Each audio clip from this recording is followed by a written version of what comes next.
और मेरे बच्चों, क्या हाल चाल। आगे शुरू करें अपना नया लेक्चर। चलो आगे शुरू करते हैं।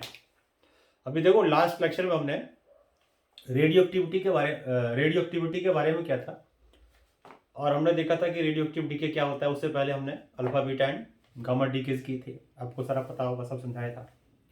आज जो हम टॉपिक करने जा रहे हैं, इस टॉपिक का नाम है न्यूक्लियर रिएक्शन। बेसिकली अब तक हम देखें तो न्यूक्लियर रिएक्शन ही करते आ रहे थे, कोई अलग चीज नहीं है ये, उसी का एक्सटेंडेड मान लो एक तरीके से। तो न्यूक्लियर रिएक्शन अब तक हम करते आ रहे हैं, जिसमें न्यूक्लियस किसी भी एटम का न्यूक्लियस हिस्सा लेता है, न्यूक्लियर रिएक्शन कहते हैं। अब तक हम यही करते हैं, लेकिन अब यहां पर जो हम न्यूक्लियर रिएक्शन को कैटेगराइज करेंगे वो दो पार्ट्स में करेंगे। नंबर 1 न्यूक्लियर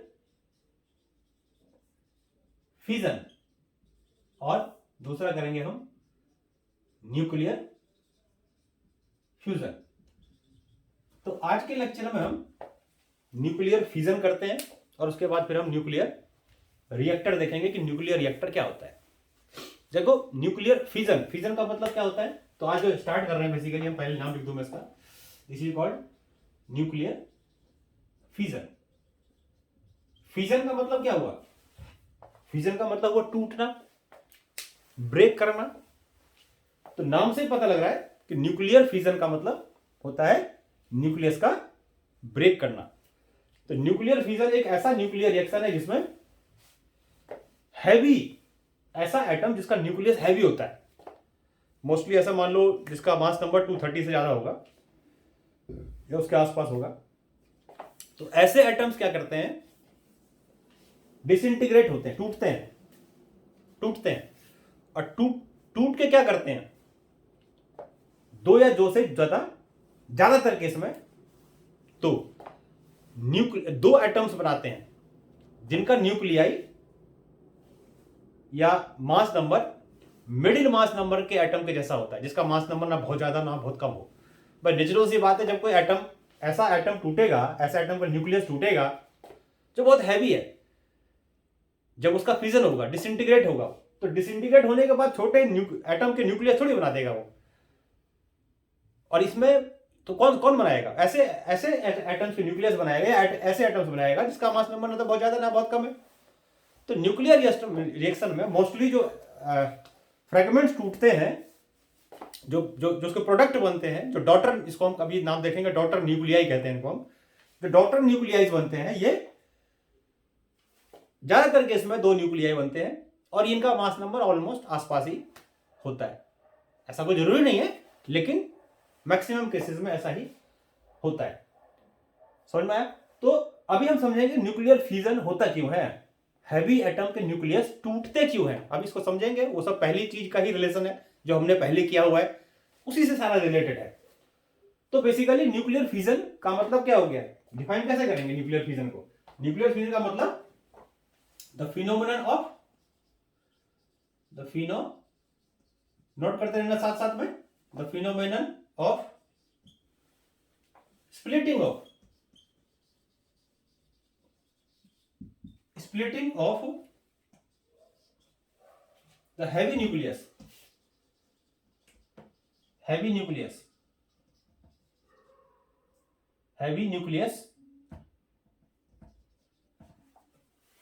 अभी मैंने बताया आपको, जो मास नंबर लगभग इसका क्या होता है, ग्रेटर देन 230 लगभग। ऐसा कोई आसपास में कोई फिक्स्ड बाउंड्री तो नहीं है, लेकिन बता दिया लगभग इतना है, 230 से ज्यादा है। The phenomenon of splitting of the heavy nucleus A greater than 230 into 2 और मोर, मोस्टली मैंने बताया 2 और मोर, 2 का ही हम करेंगे, जितने भी एग्जांपल लेंगे, 2 और मोर लाइटर न्यूक्लियाई,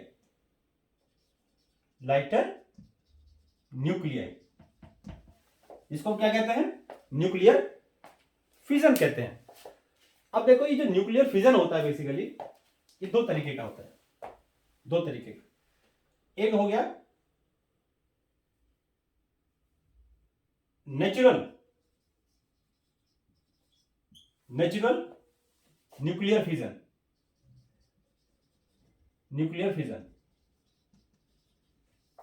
जिसको कि हम रेडियोएक्टिविटी कहते हैं।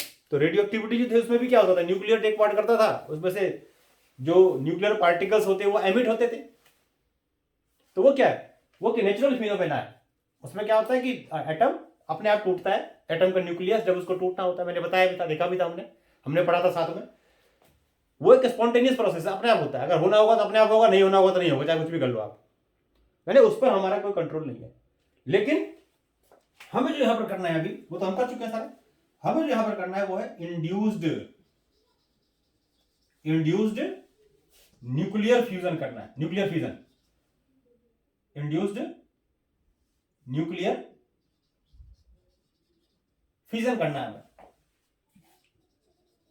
और इंड्यूस्ड न्यूक्लियर फ्यूजन का मतलब क्या हो गया भाई, हम एटम को के न्यूक्लियस को तोड़ेंगे, खुद तोड़ेंगे, मैकेनिज्म कुछ लगाएंगे जिससे वो एटम्स का न्यूक्लियस ब्रेक करेगा, डिसइंटीग्रेट करेगा। तो that is called induced nuclear fusion. और इस चैप्टर में हमें यहां पर यही पढ़ना है। अब देखो, मैं अभी हम देख रहे थे कि मैं बता रहा था अभी कि जो न्यूक्लियर फ्यूजन होता है ये मोस्टली क्या, हमेशा जो हाई मास नंबर के एटम्स होते हैं, जिनका मास नंबर बहुत ज्यादा होता है, मोर देन 230, इनका क्यों होता है। देखो, इसका रीजन ये है कि जैसे हमने binding energy per nucleon curve बनाया था, आपको याद है, हमने binding energy per nucleon curve बनाया था, कुछ इस तरह से आया था। जो binding energy per nucleon curve था कुछ इस तरह से आया था। ये हमने लिया था मास नंबर, इसको हम ए से डिनोट कर देते हैं, और ये था हमारा बाइंडिंग एनर्जी बीई पर न्यूक्लियन, यानी कि एवरेज बाइंडिंग एनर्जी भी कहते हैं इसको हम, न्यूक्लियन। और कर्व जो आपका कुछ आया था उस तरीके से आया था, यहां से इस तरह से जाता है, एक पर जाके नीचे, और इस तरह से, फिर ये इस तरह से कुछ आता है। और इसमें हमने देखा था कि सबसे ज्यादा बाइंडिंग एनर्जी पर न्यूक्लियन किसकी होती है, ये जो इस रेंज में आता है इसकी होती है, इसका रेंज भी हमने देखा था लगभग 20 से, मान लो 20 से 120 के बीच में था, 20 से 120 के बीच में था इनका मास नंबर। तो इनकी बाइंडिंग एनर्जी पर न्यूक्लियन सबसे ज्यादा आती थी, और खासतौर से इनमें भी एक एलिमेंट था आयरन 56, आयरन का आइसोटोप, इसका बाइंडिंग एनर्जी पर न्यूक्लियन सबसे ज्यादा है, मैक्सिमम। अब देखो क्या होगा, हमने एक और चीज करा था कि वहां पर समझा भी था, जब किसी भी न्यूक्लियर रिएक्शन में, इन एनी न्यूक्लियर रिएक्शन, क्या होता है कि जो binding energy per nucleon increase होती है, यानी कि कम पहले थी, यानी कि जो पेरेंट न्यूक्लियस है, न्यूक्लिया जो भी है, उससे जब डॉटर न्यूक्लिया बनता है, यानी राइट हैंड साइड और लेफ्ट हैंड साइड ऐसे बोलो, न्यूक्लियर रिएक्शन में जो रिएक्टेंट और प्रोडक्ट होता है, ऐसे बोलते हैं, रिएक्टेंट और प्रोडक्ट, उनकी बाइंडिंग एनर्जी में अगर इंक्रीज हो रहा है, हमने ये डिस्कस किया था पहले कि बाइंडिंग एनर्जी पर न्यूक्लियन अगर इंक्रीज कर रही है, तो बाइंडिंग एनर्जी पर न्यूक्लियन अगर इंक्रीज कर रही है, इसका मतलब क्या है, इसका मतलब यह है कि एनर्जी रिलीज हो रहा है, यानी रिएक्शन एक्सोथर्मिक है, तो अगर हम ओवरऑल देखेंगे तो क्या होता है कि जो हाई मास नंबर के एटम्स होते हैं उनकी बाइंडिंग एनर्जी पर न्यूक्लियन कम होती है, या हम यही बोलेंगे टोटल बाइंडिंग एनर्जी कम होती है ना।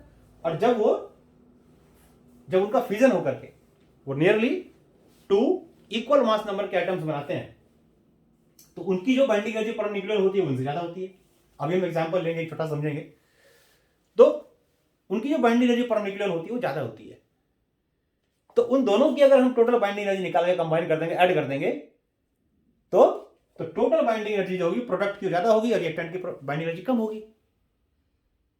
There will be difference in the binding energy, और ये एनर्जी का डिफरेंस मेगा इलेक्ट्रॉन वोल्ट में होता है, बहुत ज्यादा होता है, क्योंकि न्यूक्लियर रिएक्शन में जो एनर्जी आती है वो मेगा इलेक्ट्रॉन वोल्ट की ही रेंज में आती है। तो इस तरीके से एनर्जी क्या होगी, इसमें रिलीज होगी, काफी ज्यादा एनर्जी रिलीज होगी। एक और चीज हम कह सकते हैं कि जब कोई भी न्यूक्लियर रिएक्शन होता है, न्यूक्लियर फ्यूजन होता है, ऐसे भी समझ सकते हैं कि जब रिएक्टेंट से प्रोडक्ट बनता है, तो रिएक्टेंट का रेस्ट मास और प्रोडक्ट के रेस्ट मास में जो डिफरेंस, हमेशा डिफरेंस आता है। हमने अल्फा डिग्री के न्यूमेरिकल्स किए थे, याद होगा आपको, उसमें हमने क्या देखा था, रिएक्टेंट का मास ज्यादा होता है, प्रोडक्ट का मास, ओवरऑल मास कम होता है, तो there will be difference in the mass. Reactant का मास कम, प्रोडक्ट का मास ज्यादा, सॉरी रिएक्टेंट का मास ज्यादा, प्रोडक्ट का मास कम। तो ये जो मास में डिफरेंस आता है वही किस में, देखो एक चीज, मास प्लस न्यूक्लियर रिएक्शन जो होता है वो कंजर्वेशन ऑफ मास को या कंजर्वेशन ऑफ एनर्जी के लॉ को थोड़ी फॉलो करता है। वो क्या फॉलो करता है, उसमें क्या लिखते हैं हम, conservation of mass plus energy. Right hand side का rest mass plus energy, left hand side का प्रोडक्ट का, दोनों सेम होगा, मास प्लस एनर्जी कांस्टेंट होगा। तो नेचुरल सी बात है, अगर मास डिक्रीज कर रहा है तो जितना ही मास डिक्रीज कर रहा है वो किस में चला गया होगा, एनर्जी में जाकर सेटल हो गया होगा। तो जो एनर्जी सेटल हुआ होगा वो एनर्जी रिलीज हुई होगी। तो मास में अगर डिक्रीज आता है तो जितना रेस्ट मास में डिक्रीज होता है उतनी एनर्जी क्या होती है, रिलीज होती है। और ये मास में डिफरेंस अभी एग्जांपल से भी देखेंगे हम, जो मास में डिफरेंस आता है बहुत कम आता है, एएमयू में आता है, मास एक एटॉमिक मास यूनिट में। और आपको पता है ना 1 एएमयू में कितनी एनर्जी होती है, 931.5 मेगा इलेक्ट्रॉन वोल्ट एनर्जी होती है। और अगर मास में अगर मान लो 0.1 का भी 0.01 का भी अगर डिफरेंस आया तो कितना हो गया, 931.5 को 9 से भी ज्यादा मेगा इलेक्ट्रॉन वोल्ट से एनर्जी रिलीज हो गई। 9 मेगा इलेक्ट्रॉन वोल्ट एनर्जी बहुत ज्यादा होती है, काफी ज्यादा होती है। तो इनमें मास में जितना डिक्रीज आया उतनी equivalent amount of energy release होती है। दूसरे वर्ड में हम ऐसे भी समझ सकते हैं कि अगर मैंने क्या बताया कि प्रोडक्ट की बाइंडिंग एनर्जी ज्यादा है, रिएक्टेंट की बाइंडिंग एनर्जी कम है, तो इसका मतलब एनर्जी रिलीज हुई। भाई बाइंडिंग एनर्जी का मतलब क्या होता है, जैसे मान लो कोई एटम ए है और उसमें 10 प्रोटॉन्स 10 न्यूक्लियॉन्स है, तो 10 न्यूक्लियॉन्स को जब लाए, कहां से, इन्फिनिटी से लाए, बनाया हमने उस एटम को, तो क्या बताया था वहां पर मोलिकुलर जो न्यूक्लियर फोर्स होता है वो ज्यादा होता है, इन्फिनिटी पे कम होगा, तो नेगेटिव एनर्जी आ जाएगी, तो एनर्जी क्या होगी, रिलीज हो जाएगी। तो कहने का मतलब यह है कि जब कोई एटम का न्यूक्लियस बनता है तो उस टाइम जो एनर्जी रिलीज होती है उसको बाइंडिंग एनर्जी कहते हैं। तो बनाने में कितनी चाहिए, जितनी रिलीज होगी। नहीं, ऐसे ही जब प्रोडक्ट बनता है तो प्रोडक्ट की अगर मान लो जब बना रहे हैं तो एनर्जी ज्यादा रिलीज हो रही है, क्यों, क्योंकि बाइंडिंग एनर्जी ज्यादा है, बाइंडिंग एनर्जी पर न्यूक्लियन ज्यादा है, टोटल बाइंडिंग एनर्जी ज्यादा है। तो इसका मतलब ये हो गया कि प्रोडक्ट की जब बनेगा तो उसमें एनर्जी ज्यादा रिलीज होगी, रिएक्टेंट में कम होगी। तो डिफरेंस क्या है, डिफरेंस किसमें ज्यादा है, प्रोडक्ट वाले में। अगर प्रोडक्ट का बाइंडिंग एनर्जी ज्यादा है तो न्यूक्लियर रिएक्शन में रिएक्टेंट जब प्रोडक्ट बनता है और बाइंडिंग एनर्जी अगर प्रोडक्ट की इंक्रीज कर रही है, इसका मतलब रिएक्शन फिजिबल है। फिजिबल रिएक्शन का मतलब अपने आप होगा, एनर्जी रिलीज होगी, रिलीज अपने आप ही, सॉरी, एनर्जी रिलीज होगी। समझ में आ गया। और अगर उल्टा हो रहा है कहीं, जैसे अगर मान लो कोई न्यूक्लियर रिएक्शन, देखो एनसीईआरटी में बड़ा अच्छा एग्जांपल दिया हुआ है, क्वेश्चन दिया हुआ है आपका, मैं बाद में कराऊंगा उसको, कि अगर रिएक्टेंट से प्रोडक्ट का मास कम हो रहा है, ये बाइंडिंग एनर्जी कम हो रही है, तो फिर वो एंडोथर्मिक रिएक्शन है, वो फिजिबल नहीं है रिएक्शन। वो उसको एनर्जी चाहिए, वो देगा नहीं, लेगा। और लेगा भी कितनी पता है, मेगा इलेक्ट्रॉन वोल्ट में लेगा अगर देगा तो है। अगर कोई कर्जा ले, अगर उधार देगा तो बहुत ज्यादा देगा, तो कर्जा भी तो बहुत ज्यादा लेगा। अब अमिताभ बच्चन के पास जाऊं, अमिताभ के पास, और बोलूं भाई अमिताभ बच्चन उधार मांगे किसी से, मेरे से क्या मांगेगा, किसी और से मांगे, तो जब वो एनर्जी उधार मांगेगा तो 1-2 रुपए के मांगेगा क्या कितने के मांगेगा, तो करोड़ों का मांगेगा, अरबों का मांगेगा, तो उनकी औकात उतनी है।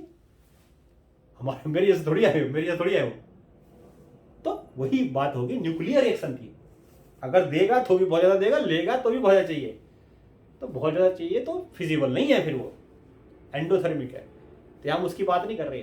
जैसे मान लो मैं एग्जाम्पल समझाता हूँ कैसे एनर्जी, पहले भी एक बार समझाया था, दोबारा समझा देते हैं, देखते हैं कैसे एनर्जी रिलीज होगी। मान लो एक एटम ए और ये डिसइंटीग्रेट हुआ किसमें बना, B+C में, B+C में।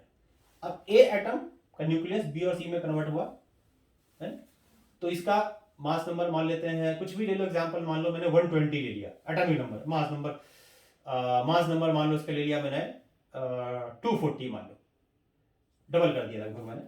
ये 2 पार्ट्स में डिवाइड हुआ। न्यूक्लियर फ्यूजन में देखो, चीज ध्यान रखना, न्यूक्लियर फिजन या फ्यूजन में, कोई भी न्यूक्लियर रिएक्शन में अगर आप बनाते हो ना, तो रिएक्टेंट का एटम, मैंने पहले बताया, रिएक्टेंट का एटॉमिक नंबर और प्रोडक्ट का total atomic number of proton same होना चाहिए।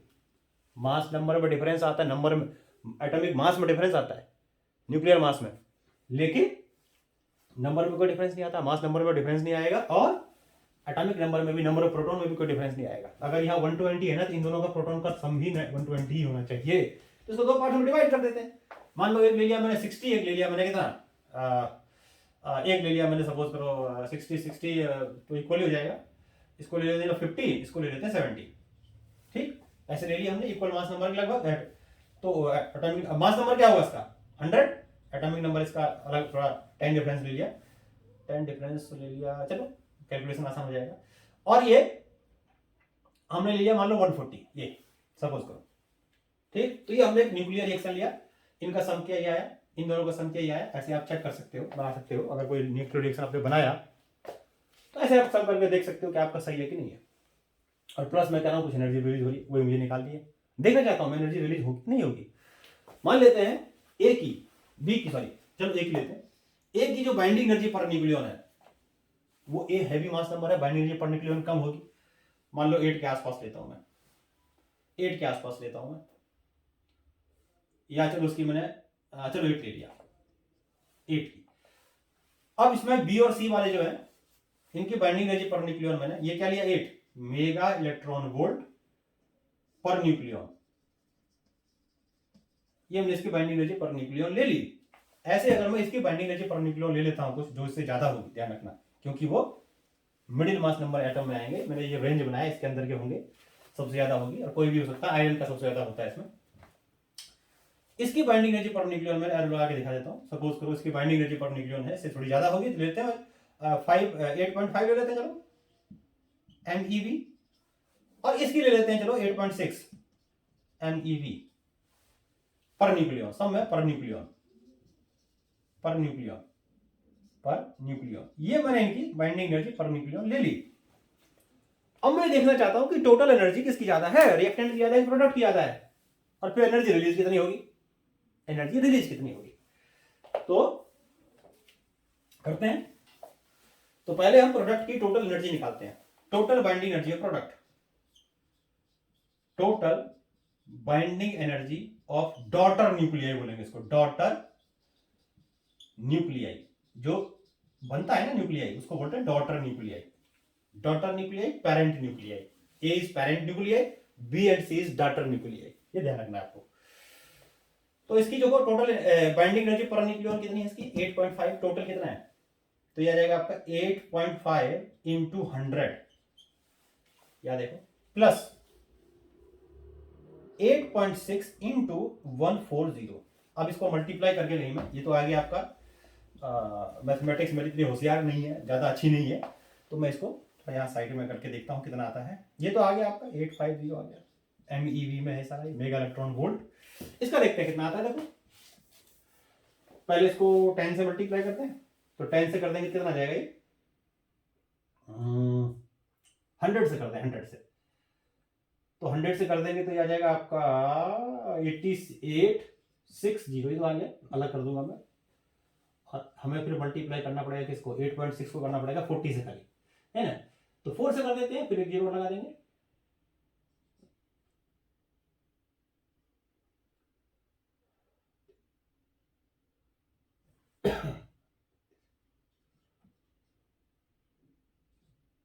ये आ गया आपका, ये आ गया 344, तो इसमें ऐड कर दो तो 344 और ऐड कर देता हूँ तो 4 और 4 4 4 4 4 4 4 0, ये आ गया 1204, तो ये आ गया हमारा 1204 MeV, 1204 mega electron volt energy आ गई। इसको ऐड करके देखते हैं कितना आता है, देखो टोटल, तो 1204 प्लस ऐड कर दिया उसमें 850, तो ये आपका आ जाएगा 4 5, ये आ गया, ठीक। तो ये टोटल बाइंडिंग एनर्जी आ गई प्रोडक्ट की। अब आते हैं निकालते हैं रिएक्टेंट की, तो रिएक्टेंट की रिएक्टेंट कितनी होगी, अब मैं बाइंडिंग एनर्जी पर न्यूक्लियन का हटा देता हूं, यहां से नोट करते रहना साथ साथ में। तो अभी मैं नोट कर लिया, अभी इसको लिखा यहाँ पर, ये नोट कर लिया मैंने, 2054 मेगा इलेक्ट्रॉन वोल्ट एनर्जी इनकी होगी, इनका सम होगा। अब निकालता हूं प्रोडक्ट का, रिएक्टेंट का, तो रिएक्टेंट का आपका कितना, रिएक्टेंट का 8 इंटू 240 इंटू 8, क्योंकि 8 मैंने लिए इसकी मेगा इलेक्ट्रॉन वोल्ट पर न्यूक्लियन और total number of nucleon is 240। कितना आ जाएगा? 0। ये आ गया, देखो। तो ये टोटल आ गया हमारा सम, जिनका मैंने सम किया, ये आया आपका 2054 MeV। ये आ गया टोटल बाइंडिंग एनर्जी जो रिलीज होगी जब ये दोनों बनेगा, तो 2054। अब देखो रिएक्टेंट की बात करें तो दिख रहा होगा आपको, रिएक्टेंट जो बना होगा, binding energy of BE of parent nucleus, parent nucleus की बाइंडिंग एनर्जी कितनी है? यह है आपकी 240 इंटू 8 सॉरी खांसी हो रहा है, तो 240 इंटू 8 ये आ गया हमारा, ये कितना आया था हमारा, दिस विल बी, कहां डाल दिया इसको मैंने, हाँ 1920, ये आ गया मेगा इलेक्ट्रॉन वोल्ट। अब एक चीज देखो, तो रिएक्टेंट की जो बाइंडिंग एनर्जी थी वो है आपकी प्रोडक्ट की 2054 मेगा इलेक्ट्रॉन वोल्ट, रिएक्टेंट की है तो 80 और 54 कितना आ गया? 134। तो 134 mega electron volt energy product की ज्यादा है, रिएक्टेंट की कम है। यानी यहां पर जो एनर्जी बनेगी, रिलीज होगी, इसके बनने में वो कितनी होगी? 2045। यहां कितनी रिलीज होगी? तो यहां कितना एक्स्ट्रा रिलीज हुई, कितना बताया? इन दोनों को माइनस करके देख लो, प्रोडक्ट की बाइंडिंग एनर्जी में से रिएक्टेंट की बाइंडिंग एनर्जी कितनी आ गई। तो energy release in this process will be, क्या लिखेंगे? एनर्जी रिलीज्ड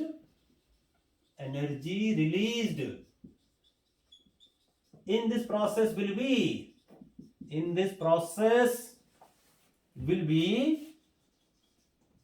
कितना? ये जाएगा आपका 2054 माइनस 1920 मीन्स ये आ गया आपका कितना? ये आ गया 100 और 134 MeV। और ये एनर्जी बहुत ज्यादा होती है, मेगा इलेक्ट्रॉन वोल्ट इसकी रेंज है, तो इतनी एनर्जी रिलीज होगी। ये एनर्जी रिलीज कब नहीं होती या नेगेटिव में कब आती?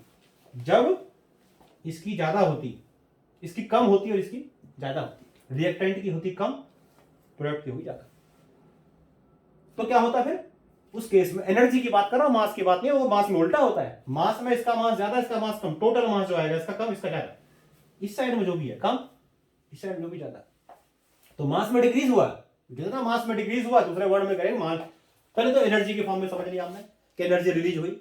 अगर इसको हमने मास में, अगर कहीं न्यूमेरिकल्स में मान लो मास दिया हुआ है कि भाई मास सबका दिया हुआ है, बाइंडिंग एनर्जी कितनी एनर्जी रिलीज होगी बताओ, how much energy release in this process nuclear reaction, तो क्या करोगे? डेल्टा निकालोगे। और डेल्टा कैसे निकालोगे आप? मास ऑफ पेरेंट न्यूक्लियस, तो क्या माइनस कर दोगे? Mass of, total mass of, ऐसे लिखेंगे, total mass of daughter nuclei,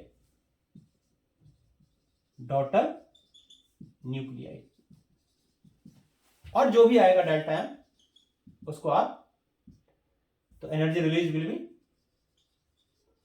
energy release, how much energy will be release, this delta M को आप डिवाइड कर दोगे 931.5 से, तो ये भी MeV में आपका जाएगा। तो बाइंडिंग एनर्जी जब इंक्रीज करती है तो क्या होता है? एनर्जी रिलीज होती है। मास में जब डिक्रीज होता है तो भी एनर्जी क्या होती है? रिलीज होती है। दोनों में डिफरेंस है। एक चीज इंक्रीज कर रहा है, मतलब मास प्लस एनर्जी का सम कांस्टेंट होना चाहिए। मास जब डिक्रीज कर रहा है, रेस्ट मास जब डिक्रीज कर रहा है, तो एनर्जी इसकी इंक्रीज करनी चाहिए ना। वही बात है, जितनी मास प्लस एनर्जी है उतनी मास प्लस एनर्जी, मास कम तो एनर्जी बढ़ रहा है, रिलीज हो रहा है। तो ये चीज क्या है? न्यूक्लियर फिजन है। यानी कि जब एक हैवी न्यूक्लियस ऑलमोस्ट दो इक्वल मास नंबर के दो न्यूक्लियाई में कन्वर्ट होता है, तो उस प्रोसेस में जो एनर्जी रिलीज होती है काफी ज्यादा रिलीज होती है, और इस प्रोसेस को क्या कहते हैं? न्यूक्लियर रिएक्शन कहते हैं। देखो सबसे ज्यादा इंपॉर्टेंट जो न्यूक्लियर रिएक्शन है वो है फिजन ऑफ, अब ऐसा नहीं है कि न्यूक्लियर रिएक्शन, न्यूक्लियर फिजन खाली इसी का होता है। जो मैं बता रहा हूं, जितने भी हैवी न्यूक्लियस है सबका फ्यूजन हो सकता है, सब में एनर्जी रिलीज होगी, है। तो जो हमें मेन देखना है इसमें वो है न्यूक्लियर। देखो यूरेनियम जो होता है वो एटॉमिक नंबर हो गया 92, और ये 3 तरह का होगा, 233 यूरेनियम, 92 235 और यूरेनियम 92 238। तो इसमें जो हम करेंगे सबसे ज्यादा जो न्यूक्लियर फिजन होगा करेंगे हम, जो कि हमारे कोर्स में हमें करना है न्यूक्लियर फिजन, वो यूरेनियम 2। इसका मतलब ये नहीं है कि इन सब का नहीं हो सकता, होगा।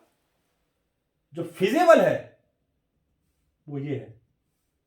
फिजिबल का मतलब जिसको हम तोड़ सकते हैं, जो हमारे कैपेसिटी के अंदर, जिसको हम कर सकते हैं, इसको भी कर सकते हैं, लेकिन इसके लिए कंडीशन अभी देखेंगे ऐसी चाहिए ना, जो देनी मुश्किल है, बहुत ज्यादा मुश्किल है। इसको हम कर सकते हैं, ये फिजिबल है। तो यूरेनियम दिस U92 235 का ये है फिजिबल, ये फिजिबल है यूरेनियम 235। अब होता क्या है देखो, जब यूरेनियम 235 से U235 से क्या होता है 92 235 से, यूरेनियम 235 से जब हम स्लो मूविंग न्यूट्रॉन, अच्छा ये पता है किसने ऑब्जर्व किया था? मैं आपको पहले लिख देता हूं, आपको उसके बाद समझाता हूं। ये स्लो मूविंग न्यूट्रॉन कैसा न्यूट्रॉन है? Slow moving neutron. इसको हम थर्मल न्यूट्रॉन भी कहते हैं, थर्मल न्यूट्रॉन। और थर्मल न्यूट्रॉन की जो एनर्जी होती है लगभग 0.025 मेगा इलेक्ट्रॉन वोल्ट एनर्जी होती है, मेगा इलेक्ट्रॉन वोल्ट एनर्जी होती है। मतलब ये slow moving neutron, thermal neutron is slow moving neutron, इतनी एनर्जी होती है। हालांकि देखा है तो ये भी एनर्जी काफी ज्यादा है, उतनी कम नहीं है, लेकिन फिर भी फास्ट मूविंग न्यूट्रॉन से कम है। कैसे स्लो मूविंग न्यूट्रॉन प्रोड्यूस करते हैं आगे देखेंगे, अभी समझेंगे इसको। तो ये स्लो मूविंग न्यूट्रॉन है। तो जब स्लो मूविंग न्यूट्रॉन यूरेनियम को स्ट्राइक करता है, यूरेनियम के न्यूक्लियस को, तो ये किस में बदलता है देखो, तो ये चेंज हो जाता है बेरियम में, बेरियम 56 और 141 प्लस क्रिप्टॉन 36 92, और इस प्रोसेस में 3 न्यूट्रॉन और निकलता है, 3 न्यूट्रॉन और एमिट होता है, और प्लस एनर्जी रिलीज होती है। वो एनर्जी इन्हीं में डिस्ट्रीब्यूट होती है क्यों? क्योंकि एनर्जी रिलीज होती है। अब देखो ये जो एनर्जी रिलीज होगी, ये एनर्जी इनके फ्यूजन से आती है, जो एनर्जी रिलीज होती है। अब ये कैसा न्यूट्रॉन है? Thermal neutron. थर्मल न्यूट्रॉन का मतलब स्लो मूविंग न्यूट्रॉन, यानी एक ऐसा न्यूट्रॉन जिसको हीट से क्या कराया गया, हीट देकर के मूव कराया गया। अब इसको हीट देना इतना आसान होता तो किसी को भी हम हीट देके मूव करा देते हैं न्यूट्रॉन को। यही बहुत कॉम्प्लेक्स टेक्निक है, ऐसी नहीं कि हमने जो न्यूट्रॉन को हीट दिया और भागने लग गया। ये बाल्टी में भर दिया न्यूट्रॉन और गर्म कर दो जाके उसको, सिलेंडर है उस पर जाकर के, स्टोव पे जाकर के, ऐसे थोड़ी होता है। इसको भी हीट देने की टेक्निक होती है। इसको हीट देते हैं, स्लो मूविंग न्यूट्रॉन में कन्वर्ट करते हैं, इसकी एनर्जी इतनी होती है। तो स्लो मूविंग न्यूट्रॉन क्या करता है देखो, जब इसे टकराता है इसके न्यूक्लियस से तो बेरियम और क्रिप्टन में चेंज हो जाता है। और ये सबसे पहले ये 2 साइंटिस्ट, इसका नाम था 1938 में आए थे, हेन और स्ट्रॉसमैन आए थे 1938 में। वो यूरेनियम के ऊपर कुछ रिएक्शन कर रहे थे, न्यूक्लियर रिएक्शन देख रहे थे, ऑब्जर्व कर रहे थे। तो उन्होंने क्या देखा कि जब उन्होंने स्लो मूविंग न्यूट्रॉन को U235 से स्ट्राइक किया उसको, तो स्ट्राइक करने से क्या होगा, प्रोडक्ट के अंदर उन्होंने पाया एक नया एलिमेंट बन गया, नया एलिमेंट बना। और उस नए एलिमेंट की प्रॉपर्टी, तो नेचुरल सी बात है, जब यूरेनियम कराएगा तो क्या हो जाएगा, 92 और 236 ऐसा बन जाएगा, है ना। तो उन्होंने देखा कि एक नया एटम जैसा कुछ बन गया और उसकी जो प्रॉपर्टी थी, न्यूक्लियर प्रॉपर्टी, वो बेरियम जैसी थी। तो उनको लगा कि भाई ये जो नया न्यूक्लियस बनाया, नया एटम बनाया, उसकी प्रॉपर्टी बेरियम जैसी होगी, है ना। लेकिन बाद में जब फर्दर एक्सपेरिमेंट्स हुए तो उन्होंने कहा कि नहीं भाई, ये बेरियम जैसी नहीं है, बेरियम ही है, ये बेरियम ही बना है। तो इसका मतलब न्यूक्लियर रिएक्शन में बिल्कुल नया एटम बन गया, नया एटम बना। और कैसा बना? तो इस लो मिडिल मास नंबर के एटम्स बने फ्यूजन में। तो इस तरीके से ये बेसिकली जो एनर्जी, ये जो प्रोसेस है, इस तरह से शुरुआत हुई थी, तो इन्होंने इसकी शुरुआत करी थी। अब एक चीज देखो, हम इसको समझते हैं होता क्या है, कैसे प्रोसेस होता होगा, कैसे होता है। डायग्राम थोड़ा समझते हैं, डायग्राम से बनाते हैं और समझते हैं कैसे होता है। मान लो ये एक यूरेनियम का न्यूक्लियस है, यूरेनियम का न्यूक्लियस है, जिसके अंदर क्या होंगे, बहुत सारे ऐसे ऐसे कहीं कहीं न्यूट्रॉन बिखरे होंगे, ऐसे न्यूट्रॉन प्रोटॉन बिखरे होंगे, ऐसे होंगे ना बिखरे हुए। और इनके बीच में कौन सा फोर्स होगा? इलेक्ट्रोस्टैटिक फोर्स भी होगा और न्यूक्लियर फोर्स भी होगा। सबसे इंटरेस्टिंग बड़ी वाली बात है, ये जो रिएक्शन होता है ना, ये वाला जो हम पढ़ रहे हैं, कौन सा? U92 235 से कौन टकरा रहा है और क्या बन रहा है? इसके जुड़ने से क्या बन रहा है? बेरियम और क्रिप्टन बन रहा है। बेरियम और क्रिप्टन ये बन रहा है। बेरियम 56 141, क्रिप्टन कितना है? 32 36 और 92 और प्लस 90। ये जो रिएक्शन हो रहा है, तो इसमें क्या है कि एक स्लो, इसमें ये जो यूरेनियम 235 है, इसमें फास्ट मूविंग न्यूट्रॉन को ले आते हैं, तो जैसे गया फट से निकल गया, उसका पार कुछ नहीं कर पाया। जब से मान लो, जब तक न्यूक्लियस कुछ समझता तब तक तो वो पार कर चुका था, उसको न्यूक्लियस को कुछ करने का मौका नहीं मिला, उसको कुछ करने का मौका नहीं मिला। ये पहले अपना काम कर गया, ऐसे निकल गया। तो इसको ऐसे भागना था, फास्ट मूविंग न्यूट्रॉन निकल गया चोर दरवाजे से, कोई फर्क नहीं पड़ा उसको। तो वो मतलब कुछ नहीं कर पाया, फास्ट मूविंग न्यूट्रॉन तुरंत निकल गया यहां से। लेकिन जैसे ही इसके ऊपर उन्होंने बम्बार्डिंग करी स्लो मूविंग न्यूट्रॉन, किसने करी थी? जो मैं अभी बता रहा था, हैन और स्ट्रॉसमैन ने। जब स्लो मूविंग न्यूट्रॉन इसके अंदर गया, तो नेचुरल सी बात है, वो गया होगा जब उसके अंदर, तो उसने देखा होगा इधर उधर, पहले तो अंदर जाकर के है। और जैसे अंदर गया तो न्यूक्लियस के न्यूक्लियस के बीच में क्या लग रहा था भाई? न्यूट्रॉन के ऊपर कोई इलेक्ट्रोस्टैटिक फोर्स तो लगेगा नहीं। क्या लगेगा? अनचार्ज है तो, न्यूट्रल पार्टिकल है तो क्या होगा? न्यूक्लियर फोर्स लगेगा। तो जैसे ही वो अंदर गया, तो पहले न्यूक्लियर फोर्स थे वो किसके बीच में लग रहे थे? 235 न्यूक्लियस के बीच में। अब जो न्यूक्लियर फोर्स लगेगा वो किसके बीच में लगेगा? 236 न्यूक्लियस के बीच में। तो न्यूक्लियर फोर्स का अब रीअरेंजमेंट होगा ना, है ना। तो उससे क्या हुआ, ये न्यूक्लियस में ऐसे मान लो लालच आ गई, इसको भी पकड़ो, उसको आ गया, एक नया बकरा आ गया, पकड़ो उसको, है ना। तो दूसरे को भूल के उसको पकड़ने लगे, दूसरा बना, तीसरे को छोड़ के उसको पकड़ने लगे, यानी बीच में जाके उसने हलचल मचा दिया। ऐसे मान लो हलचल मचा दिया, कभी इससे कभी उससे, कभी उससे कभी उससे कभी उससे, जाके कोलाइड करता रहा, उसके पास जाता रहा, और न्यूक्लियर फोर्स उसकी जो कॉन्सेंट्रेशन है वो खराब करता रहा, ऐसे मान लो किसी और के साथ जो बंधा हुआ था। इस तरीके से न्यूक्लियर फोर्स हो गया इम्बैलेंस। और जब न्यूक्लियर फोर्स में इम्बैलेंस हुआ, तो कुछ जो न्यूक्लियस थे, कुछ एटम्स थे, इस तरह से, मतलब ये शेप में मान लो आ गया, इस तरह से मान लो ये शेप में आ गया, इस तरह से कैसा कुछ बन गया, ऐसा कुछ डंबल शेप बना दिया मैंने उसको। तो इस तरीके से कुछ बन गया, डंबल जैसे होते हैं पहलवान से उठाते हैं, ऐसा मान लो कुछ। तो इस तरीके से ये इसमें कन्वर्ट हो गया। क्यों? क्योंकि इसने जाकर ही अंदर न्यूक्लियर फोर्स को इम्बैलेंस कर दिया।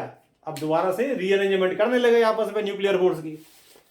इलीगल एलिमेंट है, घुस गया बीच में, उनको बिगाड़ रहा है, ऐसे मान लो।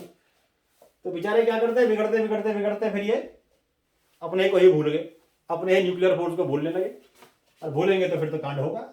फिर क्या हुआ फिर, तो फिर ये धीरे धीरे करके इस शेप में आए, इस शेप में आए होंगे लगभग मान लो, और दोनों न्यूक्लियन यहां से फिर उसके बाद दोनों सेपरेट हो गए, यहां से दोनों इस तरह से अलग अलग हो गए। और इस प्रोसेस में ये मान के चलो आप, कुछ न्यूक्लियन ऐसे ही भी होंगे जिनको कहीं भी जाने की जगह नहीं मिली होगी, जो ना घर के रहे ना घाट के रहे।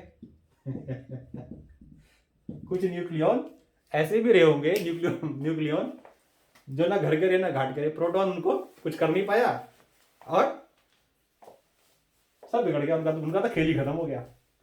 तो ये दो न्यूक्लियन बोले ए और बी, न्यूक्लियस बन गया, एटम बन गया, दिस एंड दिस, बेरियम और क्रिप्टन।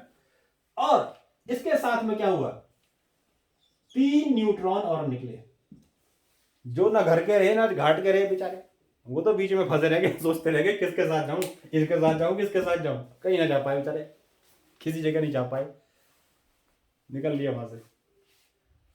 तो वो 3 न्यूक्लियन कौन से थे, वो ये वाले थे, 3 न्यूक्लियन कह रहा हूं, 3 न्यूट्रॉन वो ये वाले थे।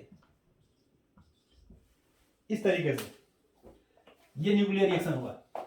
तो ये यूरेनियम का क्या हुआ, यूरेनियम 235 से क्या हुआ, स्लो मूविंग न्यूट्रॉन आकर के कोलाइड किया।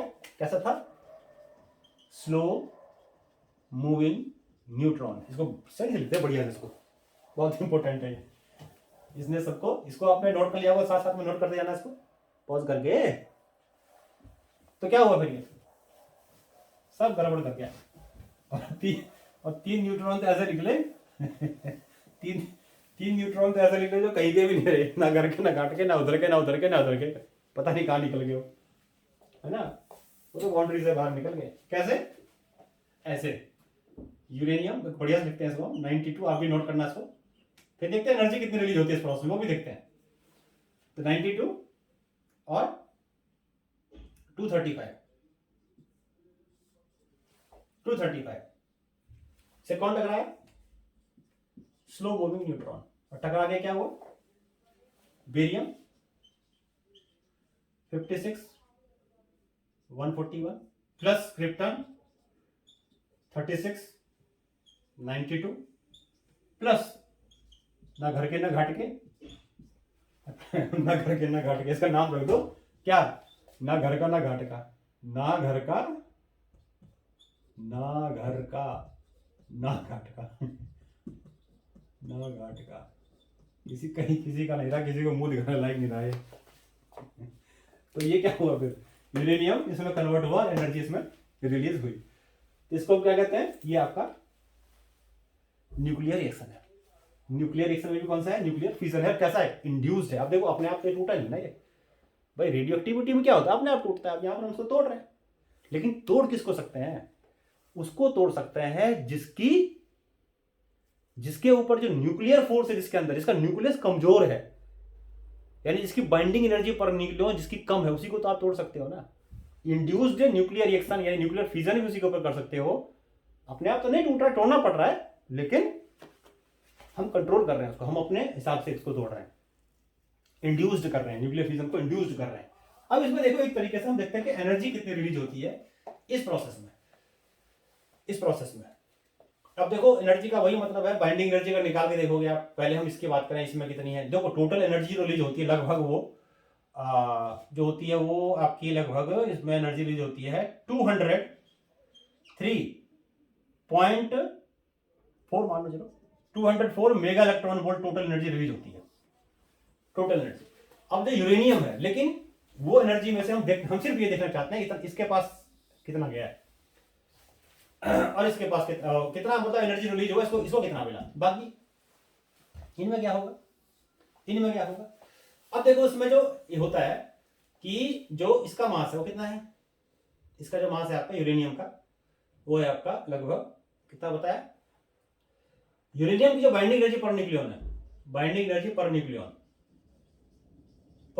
ऑफ यूरेनियम U92 235, इसकी जो बाइंडिंग एनर्जी पर न्यूक्लियन होती है वो होती है आपकी ये लगभग आती है कितनी, ये लगभग आती है 7.5 9 के आसपास होती है, ऐसा कुछ मान लो, मेगा इलेक्ट्रॉन वोल्ट एनर्जी होती है इसके पास इतनी। तो टोटल एनर्जी कितनी आ जाएगी, टोटल बाइंडिंग एनर्जी कितनी होगी, टोटल बाइंडिंग एनर्जी लिखते हैं, टोटल बाइंडिंग एनर्जी, देखो मेरा बताया टोटल एनर्जी लगभग इतनी रिलीज होती है, इसमें हो जाती है पहले। मैं सिर्फ ये देखना चाहता हूँ कि एनर्जी इनके पास कितनी गई। जो टोटल बाइंडिंग एनर्जी है वो आई लगभग इसकी, इसको आप क्या करोगे फिर 7.59 को मल्टीप्लाई कर दोगे किससे, जो नंबर ऑफ न्यूक्लियॉन्स यानी कि कितनी है 235 से, तो ये आपकी एनर्जी आ जाएगी लगभग, मल्टीप्लाई करके देखो आप कितनी आ जाएगी, ये लगभग एनर्जी आ जाएगी 170 समथिंग कुछ आएगी मेगा इलेक्ट्रॉन वोल्ट में। ये टोटल बाइंडिंग एनर्जी आ गई किसकी। अब निकालते हैं total binding energy of that barium और क्रिप्टन दिस। तो total binding energy of barium 56,141 and krypton 3692, कितनी होगी इसकी, टोटल निकालो, इसको टोटल निकालो, ऐड कर दो, तो ये है 141, और बेरियम की जो होती है वो 8.3 के आसपास होती है, 8.3 प्लस इसकी कितनी है 92, और इसकी जो होती है लगभग वो आपकी होती है 8.5 के आसपास होती है, इंटू 8.5। अब इनको जब आप ऐड करो, इसको मल्टीप्लाई करो, इसको मल्टीप्लाई करो, तो ये आएगा आपका, एक क्या आ जाएगा बेरियम का आ जाएगा, बेरियम का आ जाएगा आपका लगभग 1170 और इतना आ जाएगा, लगभग राउंड ऑफ करके लिख रहा हूँ, और दूसरे का आ जाएगा 782, और इसको ऐड करोगे कितना आ जाएगा, ये ऐड करने के बाद ये आ जाएगा लगभग आपका 20 कितना आ जाएगा, इसको ऐड कर दो, ये आ जाएगा आपका कितना आ जाएगा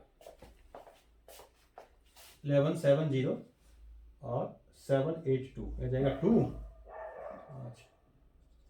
ये 1952, ये जाएगा आपका 1952 1952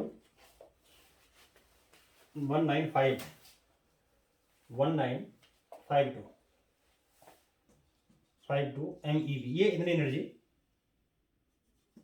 1952 MeV, चलो इतना ही, तो लगभग 1952 मेगा इलेक्ट्रॉन वोल्ट आ गई एनर्जी, ये आ गया। अब दोनों में डिफरेंस करके देखो कितना आ गया, तो दोनों में जो डिफरेंस है increase in binding energy, increase in binding energy. देखो तरीका ये है कि इसके मास में से इसका मास माइनस करो, मैंने सिर्फ क्या करा इसका और इसका मैं डिफरेंस करके दिखा कितना आ रहा है। तो ये आ गया आपका 204, कितना था इसका, 204 नहीं था, कितना था 17, कितना था उसका, कहाँ लिखा था, हाँ 17 ऐसे माइनस कर दो, 1952 में माइनस करो आप 1702, कितना जाएगा, देखो यहाँ करता हूँ 1952 माइनस करो आप 1702, लगभग जो भी आ जाएगा आपका 1792, 199 भी था तो मैं इसको 73 कर देता हूँ, चलो तो 94, और ये कितना रह गया आपका, ये कितना हो गया, ये आ गया आपका कितना 1703 आएगा क्या है, 17 कितना आएगा इसका, मल्टीप्लाई जब करेंगे तो ये जाएगा आपका 1782 आएगा भैया, 82 सॉरी 1782, 8 से ले लिया तो ये आ गया आपका 9, और ये आ गया आपका 14 में से 8 जाएगा कितना आ गया 4, और ये आपका 1 आ गया, 149 आ गया ना, ये आया ना, नहीं 6 आया, सॉरी 6 169, ये तो ये आ गया आपका 169, मैं ऊपर लिख रहा हूँ मैं यहाँ 169 मेगा इलेक्ट्रॉन वोल्ट एनर्जी किसके पास आई, ये आई इसके पास, कहाँ गया, ये आया डॉटर न्यूक्लियाई के पास, ये इसके पास आया, ये तो लिखा इसके पास में, ये आया, और टोटल एनर्जी मैंने बताई लगभग कितनी निकलती है 204 मेगा इलेक्ट्रॉन वोल्ट आती है। तो बाकी डिफरेंस एनर्जी कहाँ गया, बाकी एनर्जी में डिफरेंस में क्या होगा, इतने न्यूट्रॉन में गए और एनर्जी रिलीज हुई होगी थोड़ी सी, कहीं चली गई होगी एनवायरमेंट में, कह सकते हैं कि इनको नहीं मिली होगी, तो ये टोटल इसका ये एनर्जी रिलीज हुई। अब इसमें देखो ये जो अब इस पे ये मैं इसलिए आपको बता रहा हूं, ये जो एनर्जी रिलीज हुई ना, ये कितनी ज्यादा न्यूट्रॉन जो निकले, ये अब थर्मल न्यूट्रॉन नहीं है, ये फास्ट मूविंग न्यूट्रॉन है, बहुत ज्यादा इनकी एनर्जी है। ये एनर्जी से लगभग ये प्लाज्मा स्टेट में होंगे, इतनी हाई एनर्जी है। सोच के देखो कितनी हाई एनर्जी, जो न्यूट्रॉन निकले कितनी ज्यादा एनर्जी से निकले, कितनी ज्यादा एनर्जी इसमें रिलीज होती है, कितनी ज्यादा एनर्जी, कई मेगा इलेक्ट्रॉन वोल्ट एनर्जी इसमें रिलीज होती है। तो इस तरीके से न्यूक्लियर फ्यूजन है इसमें यूरेनियम का सबसे ज्यादा हम कराते हैं। अभी हम आगे न्यूक्लियर रिएक्टर पढ़ेंगे, उसमें इतनी ज्यादा एनर्जी रिलीज होती है। तो ये हमारा यूरेनियम का हो गया।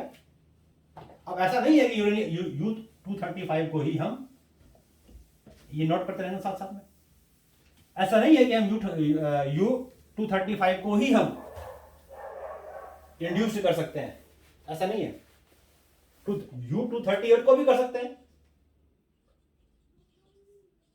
लेकिन इसको जो है स्लो मूविंग न्यूट्रॉन से नहीं, इसको हम, ये जो इसका जो डिसइंटीग्रेशन होता है ये फास्ट मूविंग न्यूट्रॉन से होता है। दोनों का देखो अलग अलग है। ये फास्ट मूविंग न्यूट्रॉन से होता है, यानी इसके ऊपर जब फास्ट मूविंग न्यूट्रॉन कोलाइड करेगा, ये टक्कर मारेगा। तो यहां से दिखाते हैं इसको, ये आगे करते हैं। यूरेनियम 92 238 से कौन टकराया करके, ये फास्ट मूविंग न्यूट्रॉन टकराया, और इसकी एनर्जी लगभग कितनी चाहिए इसको, मैं यही ब्रैकेट में डाल देता हूं, 1 मेगा इलेक्ट्रॉन वोल्ट, इतनी एनर्जी इसको चाहिए। तो करने के बाद क्या होता है, ये फास्ट मूविंग न्यूट्रॉन जब इससे टकराता है, कोलाइड करता है, तो ये U तो मास नंबर एक ऐड हो जाएगा, 239 और 92 इसमें कन्वर्ट होगा। तो ये इसमें कन्वर्ट हो जाता है, और इसमें कन्वर्ट होने के बाद जो ये बनता है ये अनस्टेबल होता है। अनस्टेबल होने के बाद फिर ये क्या करता है, 2 बार, लेकिन इसमें हमें चाहिए क्या, लेकिन ध्यान रखना इस वाले में फास्ट मूविंग, कितना हाई एनर्जेटिक न्यूट्रॉन चाहिए, हाई एनर्जेटिक। तो ये इसमें कन्वर्ट होता है। पहली बार 2 बीटा रे निकालेगा, -1 0। जब बीटा रे निकालेगा तो क्या होगा, एटॉमिक नंबर एक इंक्रीज कर जाएगा, फिर पीयू में कन्वर्ट हो जाएगा 93 239। फिर एक और बीटा रे निकालता है, एक और बीटा रे निकालता है, और ये कन्वर्ट हो जाता है फिर, सॉरी पहले यहां एनपी में होगा, नेपच्यून में, फिर ये प्लूटोनियम में कन्वर्ट हो जाता है पीयू में, और इसका मास नंबर हो जाएगा 94 और 239। लास्ट में फिर ये अल्फा रे और निकालता है, अल्फा को एमिशन करता है, अल्फा रे के एमिशन के बाद ये कन्वर्ट हो जाता है फिर 92 235 में। अल्फा रे एमिट करने के बाद मास नंबर में 4 कम हो जाएगा, एटॉमिक नंबर 2 कम आएगा, बताया था। तो इस तरीके से ये चीज जो है ना, इसको हम कहते हैं, ये जो रिएक्शन होता है ये बहुत ही फास्ट मूविंग न्यूट्रॉन्स होता है। दोनों के देखो अलग अलग है। उसमें क्या होता है, स्लो मूविंग न्यूट्रॉन चाहिए, इसमें क्या होता है, फास्ट मूविंग न्यूट्रॉन चाहिए। तो इतनी एनर्जी जो है देना बहुत मुश्किल है। Slow moving neutron slow energy तो दे सकते हैं, एनर्जी हो सकती है, लेकिन फास्ट मूविंग न्यूट्रॉन, इस फास्ट मूविंग न्यूट्रॉन से वो रिएक्शन यूरेनियम 235 नहीं डिसइंटीग्रेट कर सकता, 238 करता है। दोनों की अलग अलग प्रॉपर्टी है, ऐसे मान सकते हैं, ऐसे मान लो। तो ये जो होता है इसको कहते हैं हम न्यूक्लियर, ये जो रिएक्शन होता है ना इस तरीके से, इसमें ये होता है आपका फास्ट, इसको कहते हैं fast breeder reactor, fast breeder reactor कहते हैं इसको। ये भी यूज करते हैं इसमें, इसके लिए भी एनर्जी को हम यूज करते हैं, है ना, फास्ट ब्रीडर रिएक्टर। इसलिए इसमें स्लो मूविंग है, इसमें फास्ट ब्रीडर रिएक्टर है, उसमें ऐसा होता है, सब फास्ट मूविंग न्यूट्रॉन है। तो हमें यहां पर करना है, वो क्या करना है, जो आगे हमें पढ़ना है, जिसको कंटिन्यू करना है, वो है जब यूरेनियम 235 से fast slow moving neutron, illegal element जो बताया था, अंदर घुस गया और हलचल मचा के काम कर दिया सबका, और 3 न्यूट्रॉन तो बेचारे कहीं के नारे, है ना। तो वो हमें करना है। तो वो किस में होता है, वो होता है, उसके लिए करना पड़ता है हमें इस्तेमाल न्यूक्लियर रिएक्टर का। किसको करना पड़ता है, उसके लिए कहां करते हैं हम, न्यूक्लियर रिएक्टर। अभी हम देखते हैं, पहले न्यूक्लियर रिएक्टर बाद में डिस्कस करेंगे, उससे पहले देखते हैं। देखो ये जो हमने देखा कि भाई यूरेनियम से U-235 से स्लो मूविंग न्यूट्रॉन आया, कोलाइड किया, बेरियम क्रिप्टन बना, और 3 फास्ट मूविंग न्यूट्रॉन बने। मान लो उसको हम स्लो कर देते हैं किसी भी तरीके से, और उसके अंदर और ज्यादा यूरेनियम है 235, तो 3 से टकराएगा, फिर 3 से 9 होगा, 9 से 27 होगा। और हर एक प्रोसेस में क्या होता है, कितनी एनर्जी रिलीज होती है, 200 से ज्यादा। सोच के देखो ये माइक्रो सेकंड में कितने एटम टूट जाएंगे और कितनी ज्यादा एनर्जी रिलीज हो जाएगी। कंट्रोल कर लोगे क्या, नहीं कर पाओगे ना। ये एटम बम है, इसी को क्या कहते हैं, एटम बम कहते हैं। और इसी को अगर हम मान लें किसी टेक्निक से, कहना बड़ा आसान है किसी टेक्निक से ऐसा कर दो, लेकिन ये न्यूक्लियर फिजिक्स सबसे बहुत कॉम्प्लेक्स है। कुछ नहीं पता न्यूक्लियस के बारे में भी, मान लो इतना नहीं पता, इतना नहीं पता, इत्तू सा नहीं पता न्यूक्लियस के बारे में, इत्तू सा नहीं पता, समझ गए। हाँ, तो इसी को अगर हम क्या कर लें, कंट्रोल कर लें किसी तरीके से, मतलब एक्स्ट्रा न्यूट्रॉन हटा दें, तो रिएक्शन एक सिंगल डायरेक्शन में जाएगी। तो हम बोलते हैं रिएक्शन हमने क्रिटिकल कर दिया। क्या कर दिया, क्रिटिकल कर दिया। Energy release slowly, that is called critical chain reaction. और वो कैसा था, अनकंट्रोल्ड, इसको चेन रिएक्शन कहते हैं। चेन बन जाती है ना, एक बाइफरकेट हो जाती है, चेन रिएक्शन। और जब चेन एक ही डायरेक्शन में जाए, सिंगल डायरेक्शन में, बाकी 2 न्यूट्रॉन हटा दो, हटा दिया, हटा दिया, हटा दिया, तो क्या बोलते हैं इसको, एनर्जी एक ही रास्ते से निकलेगी, स्लोली निकलेगी, which can be use in the construction full work, constructive work, constructive work उसको हम यूज कर सकते हैं। तो कंट्रोल्ड चेन रिएक्शन या क्रिटिकल चेन रिएक्शन कहते हैं इसको, that is carried out in nuclear reactor. समझ में आ गया। अब देखो ये जो न्यूक्लियर रिएक्टर है, इसको करना, न्यूक्लियर रिएक्टर में जो न्यूक्लियर रिएक्शन है U-235 का न्यूक्लियर फ्यूजन करना बहुत मुश्किल है, बहुत मुश्किल है। क्या क्या मुश्किलात आती है देखो, क्या क्या मुश्किलात में कंट्रोल तो तब करोगे ना जब रिएक्शन पहले स्टार्ट करोगे, तभी तो स्टार्ट करोगे। स्टार्ट ही ना कर पाओगे तो क्रिटिकल कैसे बनाओगे, कंट्रोल कैसे करोगे, स्टार्ट तो करना पड़ेगा ना आपको, है ना। तो सबसे पहले हम यहां देखते हैं कि न्यूक्लियर हमारा डिफिकल्टीज है चेन रिएक्शन, वो क्या क्या है, इसको मैंने बताया क्या होता है चेन रिएक्शन। कंट्रोल, कंट्रोल बाद में अनकंट्रोल, कंट्रोल। कोई भी रिएक्शन है पहले तो स्टार्ट होगा, उसके बाद तो कंट्रोल करोगे, तो क्या डिफिकल्टीज होती है, डिफिकल्टीज ऑफ चेन रिएक्शन या nuclear chain reaction, nuclear fusion में क्या डिफिकल्टीज है। सबसे पहला डिफिकल्टी, सबसे बड़ा difficulty, poor concentration, poor concentration of U-92-235। ये देखो इस नेचर के अंदर जो इसके ओर्स मिलते हैं ना, पहली बात तो ऑस्ट्रेलिया में सबसे ज्यादा मिलते हैं, सब जगह मिलते भी नहीं है ना। तो जब ओर्स में जो इसके यूरेनियम के ओर्स होते हैं, वो यूरेनियम उसमें अकेला नहीं होता। U-35 कहीं लिया, उठा लिया और उसको हमने क्या कर लिया, इसको मेटलर्जी करके उसके अंदर यूरेनियम सारा निकाल दिया, बाकी बाहर बेकार के फेंक दी। तो इतना आसान इसकी मेटलर्जी नहीं है। उसमें से पहली बात तो यूरेनियम और में से यूरेनियम का निकालना ही बहुत मुश्किल है, और जब निकलता है ना उसमें से, तो वो भी 3 तरह के उसमें होते हैं mix. There are 3 types of uranium mixed in that. 3 उसमें जो है मिक्स्ड होते हैं। एक होता है यूरेनियम 92-233, तो ये होता है। एक होता है आपका वही यूरेनियम 235 और 92, और एक होगा आपका वही 238 और 92। ये जो होता है यूरेनियम 238, इसकी कॉन्सेंट्रेशन लगभग होती है 0.0006% होता है टोटल कॉन्सेंट्रेशन में। इतना इसका कंट्रीब्यूशन होता है। इसका होता है देखो 0.714%, और इसका होता है, ये सबसे ज्यादा पाया जाता है इसमें, सबसे ज्यादा बात क्वांटिटी से होती है 99.28%। ये होता है, इतने पुअर कंसेंट्रेशन होता है। अब इसमें से इसको निकालना कितना मुश्किल है यार, बहुत मुश्किल है। कितना कम कंसेंट्रेशन, लगभग 1000 में 1 एटम। तो इसको ऐसे बोल सकते हैं कि फिल्ट्रेशन करना है इसको निकालना बहुत ही कॉम्प्लिकेटेड टेक्निक है, मच कॉम्प्लिकेटेड टेक्निक है ना। अगर मान लो न्यूट्रॉन को हमने हमने न्यूट्रॉन को स्लो भी कर दिया, डाल भी दिया, है ना। तो न्यूट्रॉन को जब स्लो करके इसमें डालेंगे तो क्या गारंटी, इससे टकराएगा, इससे टकराएगा, इससे टकराएगा। भाई है क्वांटिटी इसकी कितनी, मैक्सिमम प्रोबेबिलिटी इससे होगी। स्लो मूविंग न्यूट्रॉन से कभी रिएक्शन नहीं करता, ये तो बैठा रहेगा अपनी जगह से, कोई फर्क नहीं पड़ता। इसको क्या चाहिए, इसको चाहिए fast moving neutron, fast moving neutron चाहिए इसको।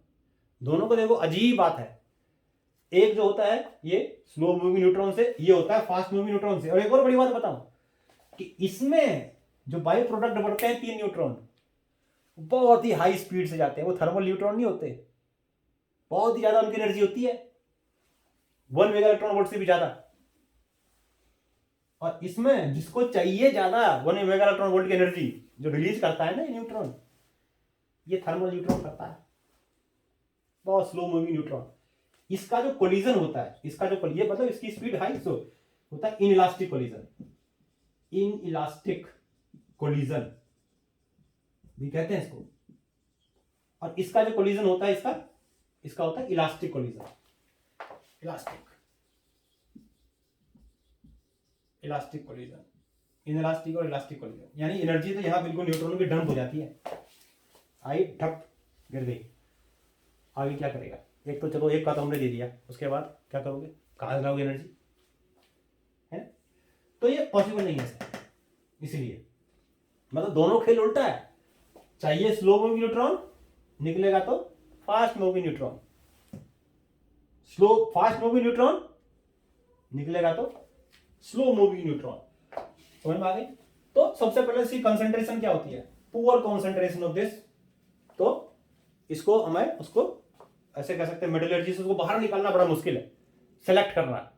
और दूसरा क्या क्या करना बड़ा मुश्किल है कि इस ओर्स में अगर हम इसको यूज करते हैं तो क्या गारंटी, भाई बम्बार्डिंग करते रहो, बंदे कभी तुक्का लगा आपका तो इससे टकराया, नहीं तो खल्लास कहानी इसकी, है ना? तो इसका पुअर कॉन्सेंट्रेशन की वजह से इसका जो है न्यूक्लियर फ्यूजन करना बहुत मुश्किल है, और मुश्किल। दूसरा क्या है, only slow moving neutron, slow moving neutron से हो सकता है ये रिएक्शन, भी पढ़ा बार बार। स्लो मूविंग न्यूट्रॉन मतलब थर्मल न्यूट्रॉन, थर्मल न्यूट्रॉन। और एक पता है कि आपको थर्मल न्यूट्रॉन, एक चीज मैंने बताया कि जरूरी नहीं है कि ये इससे कोलाइड करे, इससे ही कोलाइड करे, क्योंकि इसकी कॉन्सेंट्रेशन बहुत कम होती है, तो बहुत रेयर चांस है इसे कोलिजन से, है ना? दूसरी बात क्या है, पहले हमने देखा था जो न्यूट्रॉन होता है ना, पहले डिस्कस किया था, वो अकेला एग्जिस्ट नहीं कर सकता, ये हाईली अनस्टेबल होता है, हाईली अनस्टेबल होता है, तुरंत प्रोटॉन में कन्वर्ट हो जाएगा, बीटा माइनस को रिलीज करके, बीटा माइनस को रिलीज करके तुरंत किस में कन्वर्ट हो जाएगा, प्रोटॉन में कन्वर्ट हो जाएगा ये, क्योंकि neutron is highly stable element, unstable element. तो जब मान लो, तो इसके सोच के देखो कि स्लो मूविंग न्यूट्रॉन है और टकराने की प्रोबेबिलिटी कितनी है, बहुत कम, क्योंकि नंबर बहुत कम है इसके। तो कितने ज्यादा चांस होंगे कि न्यूट्रॉन प्रोटॉन में कन्वर्ट हो जाएगा, कितने ज्यादा चांस होंगे न्यूट्रॉन किस में कन्वर्ट हो जाएगा, प्रोटॉन में कन्वर्ट हो जाएगा। तो ये भी बहुत बड़ी डिफिकल्टी है, इसमें स्लो मूविंग न्यूट्रॉन चाहिए, और slow moving neutron beta emission करके हाईली अनस्टेबल होता है, तो प्रोटॉन में कन्वर्ट हो जाता है। तो ये भी इसमें बड़ी दिक्कत है कि इसको हम कैसे रोकें या किस तरीके से करें कि तुरंत जाके टकरा जाए, टाइम ना मिले इसको बीटा पार्टिकल में कन्वर्ट होने, बीटा एमिट करने का, है ना? तो ये बड़ी दिक्कत है। तीसरा इसका यह है, देखो तीसरा यह है, इसको कंट्रोल करना, कंट्रोल चेन रिएक्शन को कंट्रोल करना मुश्किल है, कंट्रोल करना देखो दो चीजें होती है। अब इसके लिए हम आगे देखेंगे कि भाई जो स्लो मूविंग न्यूट्रॉन है, जब न्यूक्लियर रिएक्टर हम देखेंगे तो क्या चीज इसको न्यूट्रॉन को स्लो करती है, जब हम न्यूक्लियर रिएक्टर पढ़ेंगे थोड़ा, तो अभी डिस्कस कर लेते हैं, न्यूक्लियर रिएक्टर में नहीं करेंगे। तो स्लो मूविंग न्यूट्रॉन, जब न्यूक्लियर रिएक्टर में जो न्यूक्लियस को स्लो करेगा, वो हम यूज करते हैं हैवी वाटर यूज करते हैं, पैराफिन यूज करते हैं, वहां लिख दूंगा चलो मैं, स्लो मूविंग न्यूट्रॉन या पैराफिन को हम यूज करते हैं। तो वो क्या करता है, न्यूट्रॉन की स्पीड को स्लो करता है, that slow lowers the speed of neutron, है ना? क्योंकि ज्यादातर उसमें जो होते हैं हैवी वाटर में न्यूट्रॉन ज्यादा होते हैं उसके अंदर, तो जब ये डालेंगे उसके अंदर तो क्या होगा, फास्ट मूविंग न्यूट्रॉन को तो कोलाइड करेगा, करता रहेगा, और उसका जो कोलिजन और एनर्जी क्या होगी, फिर शेयर होगी, तो कुछ एनर्जी उसके पास चली जाएगी, उसके पास चली जाएगी, उसके पास चली जाएगी, तो धीरे धीरे करके इसकी न्यूट्रॉन की एनर्जी क्या होती है, कम हो जाती है, then strike with the nucleus. Nucleus हो फिर उसके बाद वो न्यूक्लियस को ढूंढता है टकराने के लिए, ढूंढ लिया तो ठीक, नहीं ढूंढ पाए तो बीच में काम खत्म, खल्लास, प्रोटॉन में कन्वर्ट हो गया, नहीं कर पाएगा। तो मैं बता रहा था कि कंट्रोल चेन रिएक्शन कंट्रोल करना है, इसको कंट्रोल करना बहुत मुश्किल है। यानी 3 न्यूट्रॉन निकले, 3 न्यूट्रॉन, सब कुछ कर लिया, चलो 3 न्यूट्रॉन, तो कंट्रोल चेन रिएक्शन 2 चीजें, देखो 2 चीज होगा। एक होगा कंट्रोल का मतलब है कि कितनी एनर्जी, रेट ऑफ प्रोडक्शन क्या है, रेट ऑफ प्रोडक्शन क्या है न्यूट्रॉन का, और रेट ऑफ कोलिजन क्या है न्यूट्रॉन का। इसको हम कहते हैं आपका प्रोडक्शन फैक्टर। क्या कहते हैं इसको, प्रोडक्शन फैक्टर, ये क्रिटिकल कहते हैं, क्रिटिकल प्रोडक्शन फैक्टर। ऊपर लिखता हूं, इसको मिटा रहा हूं मैं, और कहते हैं, नोट करते रहना साथ साथ में, पॉज कर करके, पॉज कर करके इसको नोट करते रहे ना। तो क्या करते हैं इसको, क्या बता रहा था मैं कि ये जो कंट्रोल करना है इसको बड़ा मुश्किल है, कंट्रोल चेन रिएक्शन करना। अब जो चेन रिएक्शन कंट्रोल होता है, इसमें बता रहा था मैं प्रोडक्शन फैक्टर, बड़ा इंपॉर्टेंट रोल होता है प्रोडक्शन फैक्टर का। प्रोडक्शन फैक्टर का मतलब rate of production, rate of production of neutron. Neutron, मैं हमेशा न्यूट्रॉन की स्पेलिंग गलत करता हूं, शुरू से आदत खराब है ना, स्पेलिंग किसी ने सिखाया नहीं, ये तो फिजिक्स तो खुद ही पढ़ पढ़ के सीख गए, स्पेलिंग इंग्लिश नहीं सीख पाए, इंटरेस्ट नहीं था। तो rate of production of neutron और rate of loss of neutron, loss of neutron बताया ना, क्यों जो लॉस होता है, क्योंकि हाईली अनस्टेबल होता है ना, और उसको कंट्रोल भी करते हैं, उसको कंट्रोल रॉड कहते हैं, ज्यादा प्रोड्यूस हो कंट्रोल रॉड। तो इसका रेशियो जो हो सकता है, देखो इसको के से मान लो डिनोट कर दिया, तो के अगर क्या है, इक्वल टू 1 है, मतलब इक्वल टू 1 है, यानी जितना rate of production of neutron है उतना ही rate of loss of neutron है। तो इस तरह के चेन रिएक्शन कहते हैं critical chain reaction, called critical chain reaction, critical chain reaction. और अगर के की वैल्यू ग्रेटर देन है 1 से, तो फिर क्या होता है, वो uncontrolled chain reaction, chain reaction जो फिर वो अनकंट्रोल्ड हो जाती है, स्टॉप हो जाएगी, यानी कि बॉम्ब, न्यूक्लियर बॉम्ब ऐसा होता है, न्यूक्लियर बॉम्ब। इसमें क्या होगा, बहुत ज्यादा एनर्जी रिलीज होगी बहुत कम टाइम में, बहुत सारे न्यूट्रॉन्स जो टकरा जाएंगे, अनकंट्रोल हो जाएगा। और के लेस देन 1, अगर के लेस देन 1 हुआ तो कुछ देर बाद क्या होगा, न्यूक्लियर रिएक्शन विल स्टॉप अपने आप, न्यूक्लियर रिएक्शन विल स्टॉप अपने आप, जो न्यूक्लियर रिएक्शन है वो रुक जाएगा, है ना। तो ये आपका ये हो गया, ये अपने आप रुक जाएगा। तो इसको जो कैरी करते हैं, देखो इसको कैरी करते हैं, वो जब कंट्रोल करते हैं मोस्टली तो ऐसे करते हैं इस तरह से, है ना। तो ये जो कंट्रोलिंग होती है वो कंट्रोल रॉड यूज करते हैं उसमें मोस्टली हम, जिसको हम कहते हैं, जो अभी देखेंगे हम, कैडमियम या जो बोरोन की रॉड होती है, वो एक पर्टिकुलर अमाउंट में इंसर्ट कर देते हैं, वो न्यूट्रॉन को, एक्स्ट्रा न्यूट्रॉन को ऑब्जर्व करता है, जब बंद रखना है पूरा अंदर डाल दो, फिर धीरे धीरे कहना, भाई कह रहा वही बात है, कहना बड़ा आसान है, धीरे धीरे बाहर निकाल लो, कंट्रोल कर लो, है ना। तो लेकिन मैकेनिज्म तो ओवरऑल देखें तो ये होता होगा ना, पहले पूरा डाल दिया, पूरा डंप हो गया सारा न्यूट्रॉन, फिर धीरे धीरे इसको बाहर निकालो, और तब तक निकालो जब तक कि इक्वल अमाउंट में, जितना बढ़ रहा है उतना ही यूज हो रहा है। तो इस तरीके से इसको हम कंट्रोल कर सकते हैं by using control rod, this can be done by control rod, can be done by control rod, control rod इसको कंट्रोल करता है। ये दूसरा हो गया। तीसरा है, एक और सबसे बड़ी दिक्कत पता है क्या, इसमें मैंने अभी आपको बताया था, क्या बताया था कि वही बात हो गई जो सबसे पहला पॉइंट था, कि जो न्यूट्रॉन इसमें प्रोड्यूस होते हैं, भाई न्यूक्लियर रिएक्शन, चलो आपने पहला थर्मल न्यूट्रॉन पहला ले आए कहीं से, आप कर दिया आपने काम, लेकिन इस प्रोसेस में जो स्टार्ट करेगा वो तो आपने चलो स्टार्ट कर दिया, कहीं से लाके दे दिया उसको स्लो मूविंग न्यूट्रॉन, लेकिन जो 3 न्यूट्रॉन निकलते हैं ना इसमें बहुत ही फास्ट मूविंग न्यूट्रॉन होते हैं, उनकी एनर्जी मैंने बताया अभी आपको, जो फास्ट मूविंग न्यूट्रॉन जो वहां से निकलते हैं उनकी एनर्जी लगभग 2 मेगा इलेक्ट्रॉन वोल्ट से भी ज्यादा होती है, मोर देन 2, मतलब जो इसमें एनर्जी रिलीज होती है ना। तीसरा फैक्टर, नेक्स्ट फैक्टर लिखो, नेक्स्ट डिफिकल्टी कह सकते हैं इसको हम कैरी करने के लिए। तो ये है आपका थर्ड हम कह सकते हैं इसका, या फोर्थ जो भी था हमारा पॉइंट, इसको हम कह सकते हैं क्या, ये था स्लो मूविंग न्यूट्रॉन। तो बता चुका हूं स्लो मूविंग न्यूट्रॉन को, हाँ वो हम डिस्कस कर चुके हैं, फिर भी चलो एक बार और सुन लेते हैं, कोई बात नहीं। तो ये जैसे यूरेनियम 235 92 से जब भी टकराया, हमने ये तो लिया है हम, चलो एक बार, लेकिन उसके बाद जब ये 3 न्यूट्रॉन और यहां से निकले बाय प्रोडक्ट के साथ, न्यूट्रॉन न्यूट्रॉन न्यूट्रॉन जब निकलते हैं ना ये तीनों, तो तीनों को तीनों कैसे होते हैं, फास्ट मूविंग होते हैं, फास्ट मूविंग न्यूट्रॉन्स होते हैं, फास्ट मूविंग न्यूट्रॉन्स होते हैं। इन फास्ट मूविंग न्यूट्रॉन की जो एनर्जी होती है ना वो लगभग 2 मेगा इलेक्ट्रॉन वोल्ट जैसी होती है, इतनी ज्यादा एनर्जी होती है।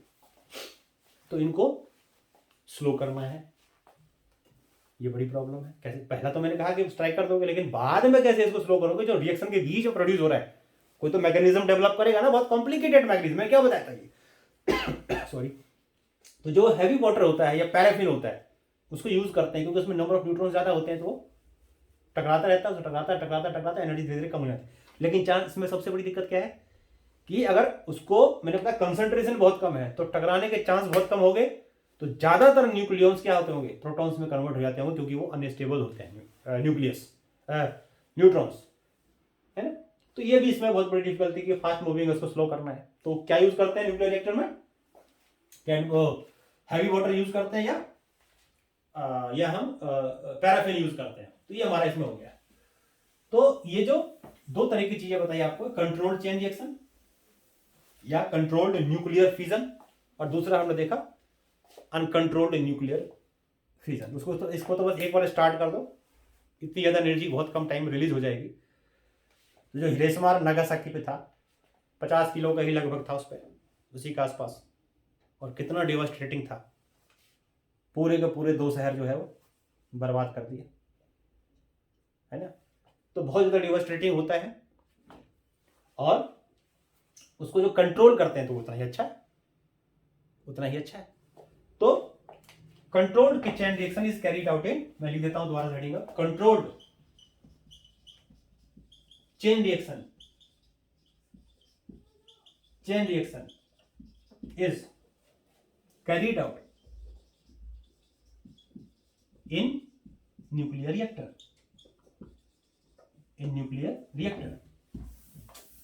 यहां से लिखते हैं controlled chain reaction is carried out in nuclear reactor, या कंट्रोल, यहाँ क्रिटिकल चेन रिएक्शन, एक ही बात है, कंट्रोल चेन रिएक्शन। अब इसका कंस्ट्रक्शन देखो कैसा होता है। इसमें सबसे पहले वही एक हमने चैम्बर बनाया, मान लो यहाँ ये चैम्बर है, इस चैम्बर में क्या होता है ऐसे, चलो मैं तो चैम्बर पहले चैम्बर बनाता हूँ, मेरे पास तो मार्कर है, मैं इसको मिटा के दोबारा बना सकता हूँ, ये हो गया। अब इसके बाद क्या होता है, यहाँ पर बीच में ऐसे न्यूक्लियर फ्यूल्स के रॉड होते हैं, न्यूट्रॉन जाता है, कितनी थिक, देखो ये बड़ा मुश्किल है, कितनी थिकनेस रखेंगे इसको, न्यूट्रॉन जाके टकराएगा, इसकी थिकनेस भी बहुत इंपॉर्टेंट रोल प्ले करती है।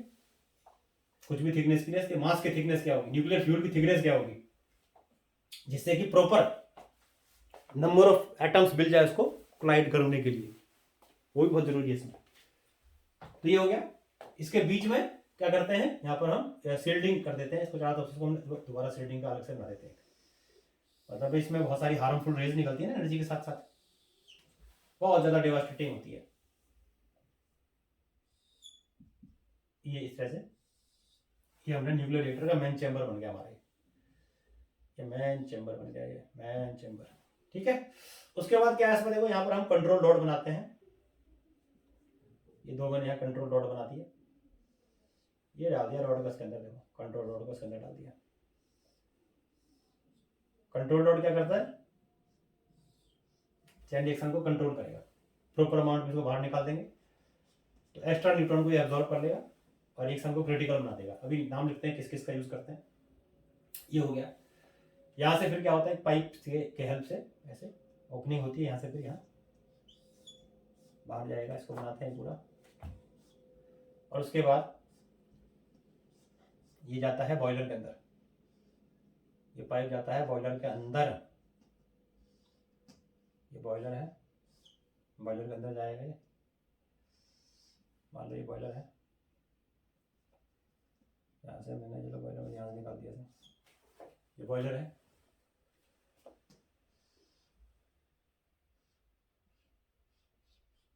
ये पाइप को हम थोड़ा सा जिग जैग कर देते हैं, जिससे क्या होगा, जिग जैग, ज़्यादा देर तक ये इसके अंदर रहेगा तो ज़्यादा एनर्जी को ऑब्जर्व करेगा वाटर। तो जिग जैग सा बनाते हैं हमने, जिग जैग, जिग जैग सा हो गया, ये हो गया।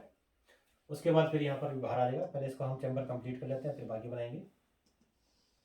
ये आया,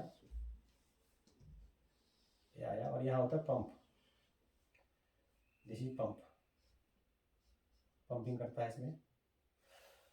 पंप करने के बाद फिर इसको ऐसे पंप से इसको ऐसे कनेक्ट कर दिया इसको,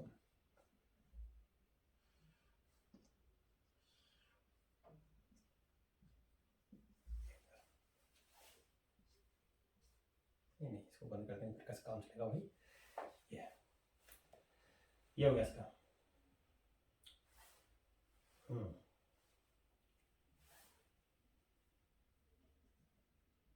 ये चैम्बर तो पूरा सील्ड होता है, ये ध्यान रखना। उसके बाद क्या देखो यहाँ पर ये बॉयलर हो गया, बॉयलर से फिर क्या आता है यहाँ से, ये जाएगा पाइप से होता हुआ किस में चला जाएगा, ये जाएगा आपके यहाँ भी कोई इस तरह से पाइप से होता हुआ,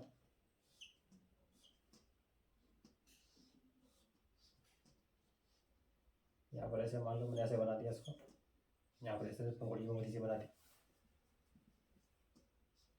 ब्लेड बना दिए, ब्लेड्स मान लो बना दिए ब्लेड्स। और ये ब्लेड्स किससे जुड़ा रहेगा, यहाँ से रहेगा, और ये जुड़ा रहेगा टरबाइन से, ये है टरबाइन। चलो टरबाइन बना दिया, बेसिकली नॉर्थ और साउथ पोल के बीच में होगा, ऐसे छोड़ो उसको, ये टरबाइन हो गया।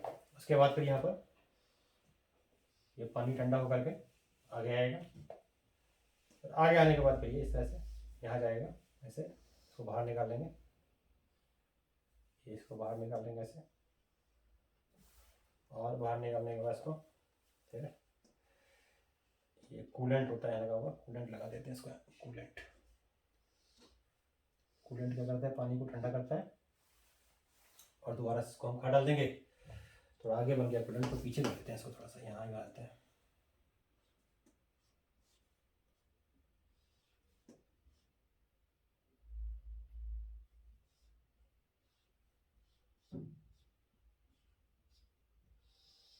ऐसे मान लो इसको, फिर मैंने ऐसे यहाँ इसको जोड़ दिया। ये तो एक न्यूक्लियर रिएक्टर का ब्लॉक डायग्राम हो गया। इसमें देखो क्या होता है, ये चीज जो मैंने बनाया इसमें नाम लिख देता हूँ, ये चीज जो है आप नोट करते रहना साथ साथ में डायग्राम को। ये चीज जो है ये क्या है, न्यूक्लियर फ्यूल है, जैसे न्यूक्लियर फ्यूल। और न्यूक्लियर फ्यूल मोस्टली कौन सा करते हैं हम, मैंने बताया आपको, यूरेनियम 235, और भी कर सकते हैं लेकिन मोस्टली हम यही करते हैं, तो मैं इसी की बात कर रहा हूँ खाली। ये हमारा हो गया न्यूक्लियर फ्यूल, 3 रॉड दिखा दिए, कई सारे हो सकते हैं।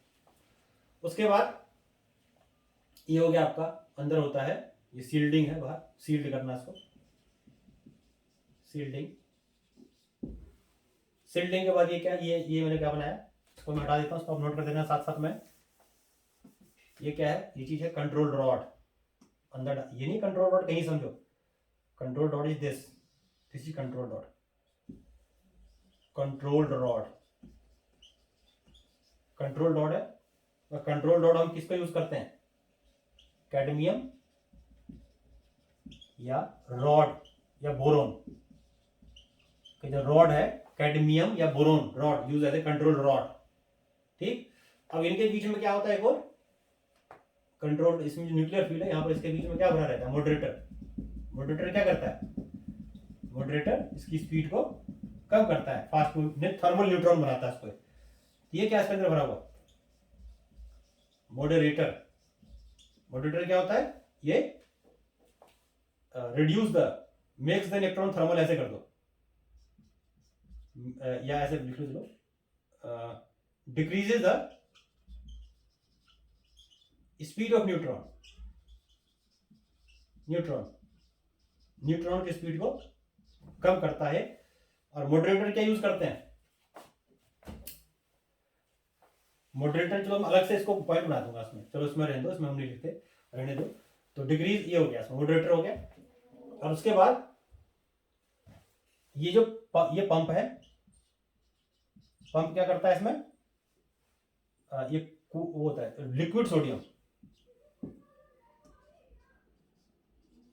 लिक्विड सोडियम क्या करता है, यहां से जो एनर्जी प्रोड्यूस होती है, जो एनर्जी प्रोड्यूस होगी वो यहां से सर्कुलेट करके लिक्विड सोडियम इसको एब्जॉर्ब कर लेता है और फिर होता हुआ यहाँ पहुंचता है। ये पंपिंग इसको वापस इसके अंदर पहुंचा देता है, ठंडा करके पंप इसको दोबारा से वापस इसके अंदर डाल देता है। तो ये पाइप्स के थ्रू यहाँ से मान लो क्या फ्लो कर रहा है, लिक्विड सोडियम, कूलेंट कहते हैं इसको, कूलेंट। ये हीट को एब्जॉर्ब करेगा, जो हीट प्रोड्यूस हो रहा है एब्जॉर्ब करके मेन चेंबर से बाहर ले जाएगा इसको। ये क्या है, ये बॉयलर है, ये बॉयलर होता है। इसमें वाटर क्या होगा, जैसे ही यहाँ पर कूलेंट हीट को एब्जॉर्ब करके इसके अंदर लाएगा, इसके अंदर वाटर भरा होगा, ये स्टीम में कन्वर्ट हो जाएगा ये।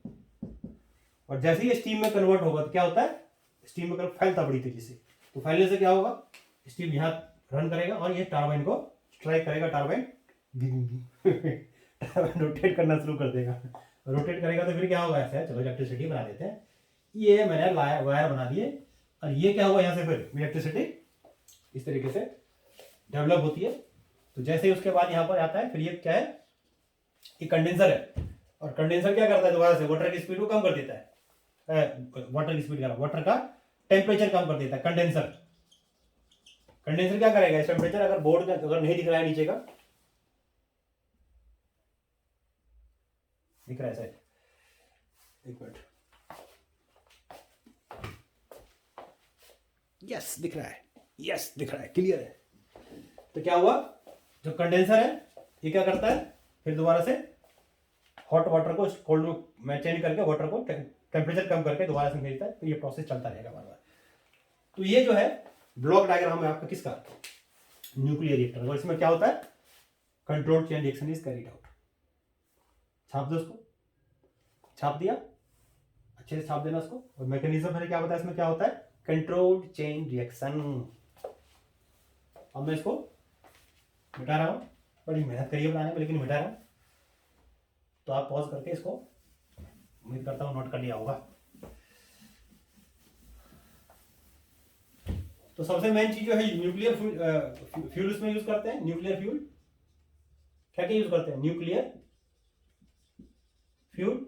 और न्यूक्लियर फ्यूल में क्या यूज करते हैं, क्या बताया आपको, यूरेनियम, मोस्टली मैं एक का ही नाम लिख रहा हूं, और भी यूरेनियम, थोरियम, वही सब यूज कर सकते हैं जो भी 92 235 UTC। दूसरा है कंट्रोल रॉड। कंट्रोल रॉड क्या है, कंट्रोल रॉड क्या यूज करते हैं, रॉड ऑफ कैडमियम और बोरॉन, एक्स्ट्रा न्यूट्रॉन को एब्जॉर्ब कर लेता है, कंट्रोल रॉड, कंट्रोल रॉड। फिर क्या यूज करते हैं इसमें हम, मॉडरेटर। मॉडरेटर क्या करता है, moderator makes the neutrons thermal neutron. Energy मैंने बताई थी कितनी, 0.025 मेगा इलेक्ट्रॉन वोल्ट में कन्वर्ट कर देना थर्मल न्यूट्रॉन्स। इसको थर्मल न्यूट्रॉन्स में कन्वर्ट करना, स्पीड कम कर देना। ठीक है, coolant.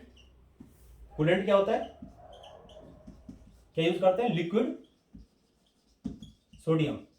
Is use at coolant, ये हीट को एब्जॉर्ब करता है, एक्सटर्नल चैम्बर में ले आता है। इस तरीके से जो मेन पार्ट्स थे इसके हो गए। तो ये आपका हो गया। अगर इसको मैं ब्लॉक डायग्राम से दिखाऊं तो ब्लॉक डायग्राम से आपको कैसे दिखा सकते हो? देखो, वैसे तो कोई जरूरत नहीं है लेकिन फिर भी मैं बना देता हूँ, चलो बना रहा हूं तो U235 है ये।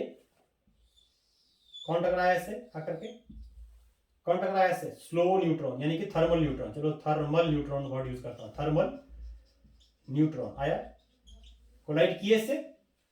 कोलाइड करने के बाद क्या हुआ? 3 न्यूट्रॉन बने, 3 न्यूट्रॉन्स में ये यहां से बना, 3 न्यूट्रॉन्स बना, N और N बनने के बाद क्या हुआ है? 3 न्यूट्रॉन्स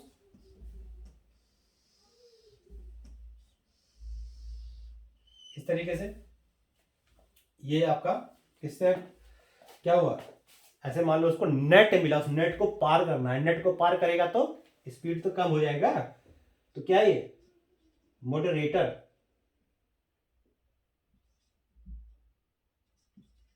मॉडरेटर ये क्या करता है? अरे क्या लिख दिया मैंने? मॉडरेटर। तो मॉडरेटर क्या करता है? मॉडरेटर स्पीड्स का कम कर देगा, है ना।